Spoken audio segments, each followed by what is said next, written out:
ঠিক আছে, এইভাবে নিয়ে এই ঠিক আছে ফোল্ড করলাম, করে আমি এই যে জায়গাটা আছে এই পাটটাকে সুন্দর করে আঁচড়াবো। আঁচড়ে নিয়েছি। এখানে কোনো রকম ফেটে গেলে চলবে না, কিন্তু নিট অ্যান্ড ক্লিন থাকতে হবে। এটাকে আমি হাতে ধরে রেখেছি। ধরে রাখা অবস্থায় আরেকটা হাত দিয়ে এইটাকে নিয়ে নেব, এর সাথে কানেকশান করে দিয়েছি।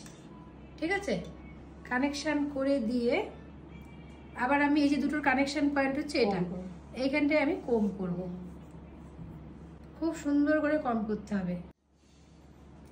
আর একবার টুইস্ট করব। এই নিলাম, নিয়ে এই বুঝতে পেরেছ, টুইস্ট করে নিয়ে এইখানে আমি রেখে দেবো একটা 10 নাম্বার পিন দিয়ে। তাহলে দেখো পপের মতো আছে। আমার পার্ট কোনটুকু, এইখান থেকে এইটুকু ছিল আমার পার্ট, এইখান থেকে এইটুকু, সেই পার্টের মধ্যে দিয়ে আমি আমার এই চুলটাকে প্লেসমেন্ট করেছি। পপ কিন্তু পপের জায়গায়, পপকে ডিস্টার্ব করলে হবে না। ঠিক আছে, এইবার একটা 10 নাম্বার নেব, নিয়ে ঠিক এরকম জায়গাতে আমি এটাকে হোল্ড করে দিয়েছি, ব্যাস রেখে দিলাম। দেখো যদি এরকম প্লেনও রেখে দাও তাও কিন্তু দেখতে সুন্দর লাগবে, লাগবে না?